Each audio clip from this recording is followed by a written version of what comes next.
let's go out to Jessica in Cincinnati, Ohio. What's up, Jessica? Hey there. Thank you so much for taking my call. Absolutely. Thanks for calling. I'm currently on baby step 2, and I'm in the process of taking care of some pretty decently large consumer debt that I had accrued while I struggled with some depression in the last couple of years. But my issue is that with making some of the necessary sacrifices that I've had to make, I've gotten a lot of flack from some friends and family for saying no to going out, and then they'll offer to pay for me just so I do get out. So how do I start to assert those boundaries? Because it makes me really uncomfortable when they offer to pay. Yeah, two ways forward. Okay, number one, coming out of a depressive season and getting well, that's an agreement with your body that we're going to feel this discomfort and we're going to head into it, not away from it. Okay, so saying no, saying I can't make it, and having somebody say I want you here so bad because we like you that I'll just grab the cost of your meal, and that shame, that discomfort, that I'm not worth it, I'm not enough, they're just pitying me. Those are feelings that we are going to, for the first time, we're going to feel them actually. We may write them down. We may look at them and demand evidence from them. Are they really asking me to come out and pay for my meal because they pity me? Are they really just feel sorry for me? Or am I their friend and they see that their friend, like, so what, dude? I'm just going to grab your meal. I'd much rather have you hang out than have $20 burning a hole in my wallet. And so the first thing is you're going to have to begin to feel those feelings, discomfort. That's the key to getting healthy, okay? Walking through little tiny steps through those feelings. The second thing is you're going to have to make peace with missing some things sometimes and not being so prideful that you skip out on friendships just because you don't want to have their help. See what I'm saying? Yeah, I do. I think it's worth going out sometimes and letting them grab your food for you. And by the way, when I had a friend who was struggling deeply with depression, you know what I felt most of the time? Completely helpless. And being able to grab dinner was like something I could do. And so even if you don't like the idea of somebody paying for your dinner or grabbing your movie ticket, think of it as a gift to your friend.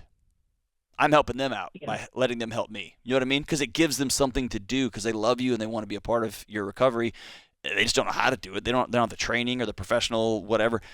They can give you $20 to grab some fajitas and some nachos. You know what I mean? Yeah, I do. And for the friendships, I think that makes a lot of sense. But I do come from a family of like, we give you a gift and then we use it against you there later. You go. Yes. The weaponized So generosity. Yeah. Okay. So exactly. I want so you to deal with that, then? put this in your back pocket. The things we did to keep ourselves safe and alive when we were younger become the things that destroy our relationships as adults. So as a kid, you knew that extra ice cream was going to come with some garbage attached to it. You knew when Dad called and said you can borrow $100 for fill in the blank, that was going to come with some heavy, heavy costs. And so you learn to shut that down. You learn to say, no, I'll do this by myself. I'm going to be a lone ranger through the rest of my life. And then your body said, we can't live like this. That's depression. And now practicing relationships moving forward is you unlearning the things that kept you alive when you were a kid are now the things that are hurting you. So we're going to practice letting George buy me dinner. Because I know George isn't going to, if George proves over time that he is just using me or he expects something in return, cool. I learned something about my friendship with George. I learned something about George. So I'm going to quit, right? So I'm not going to over moralize it. I'm not going to beat myself up. I'm not going to feel shame over it. I learned something about George. He didn't tell me the truth. Cool. I'm just not going to take food from him next time. I'm not going to let him pay for my concert ticket next time. Awesome. Sure. That makes sense? Yeah. It makes a lot of sense, yeah. And, and I feel like I'm not the only one that struggles with that in baby No! step too, because you do. Everyone does. Yeah, everyone does. George and I were just talking about this off air, that it's hard to take something from somebody when we all have that friend who's like, last year I gave you $4.28 at Wendy's and you owe me $4. Gosh, who likes, you know what I mean? The worst impression of me ever. I'm not saying that was George, but that's for sure George. That's why I love Venmo, right? We can just settle it right now. We can all move on with our lives.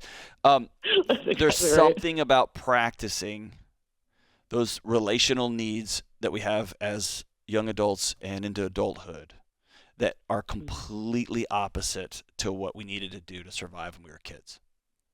Mm-hmm. Okay?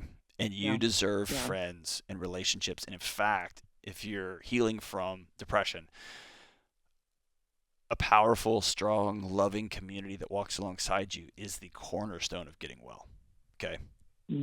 Yeah. You're worth that. Yeah, Is that for cool? sure. Yes.